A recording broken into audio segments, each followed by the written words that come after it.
Hey everybody, it's Steve, and I would like to talk with you about seasons of life and seasons of change. As I make this recording today, it's the first day of spring. And, I didn't have anything to do with that, but I'm happy. So I wonder what kind of season you might be in, metaphorically speaking. Is this a good season for you? Is it a rough season?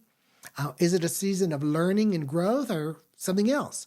And so here are 3 little secrets I've discovered for how to cope with seasons and how to survive them, and sometimes even how to flourish in them. First of all, this might be helpful to some of you.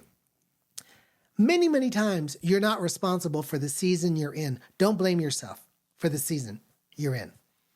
Yeah, if you did something dumb, that's different. But I don't know that that's a season thing. I think that's more of a consequences of our actions thing. And so we'd have to give that some thought on another video.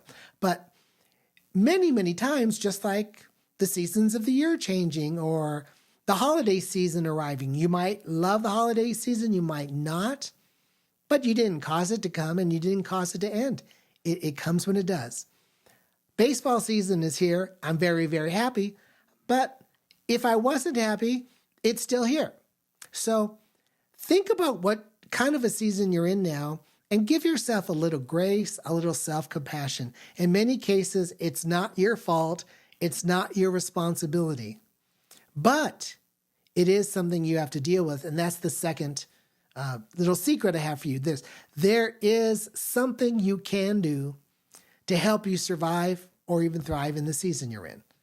I like to remember that there's no situation so bad that I can't make it worse, right? So I didn't bring the cold weather when it came this winter, but I had to respond to it. I had to drop the summertime shorts and t-shirt thing and move into, jackets and stuff. That's just the reality of the season I'm in. So what are the realities of the season you're in with your kids or with your health or something else?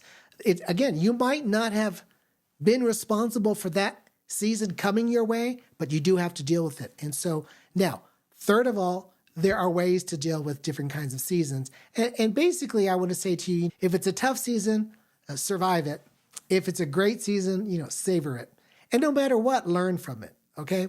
So in a tough season, as you might know or remember, I had cancer in 2022. That was just a tough season.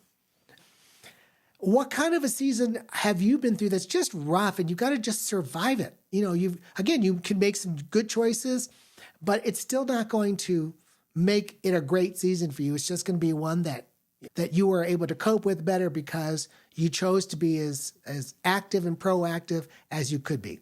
What do you need to do if you're in a tough situation?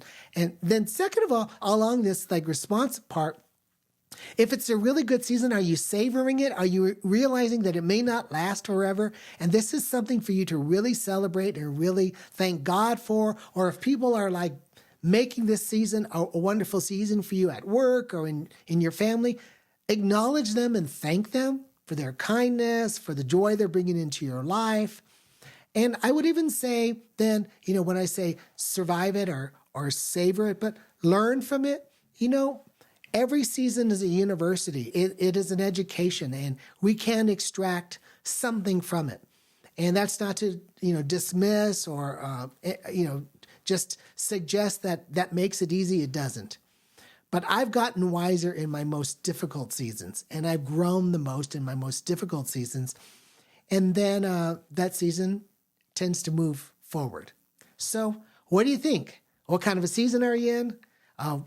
How do you cope with seasons? Do you have some suggestions that have helped you to kind of make the most of the season that you're in? I'd love to hear your insights.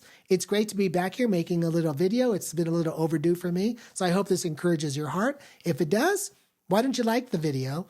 And if you think somebody might be encouraged, you might share the link to it. And if you haven't yet, why don't you subscribe to my YouTube channel? I'd love to have you know when I have a word for you that might encourage your heart. So thanks so much. Lots of love to you. God bless. And we will see you on the Flippity Flip. Bye-bye.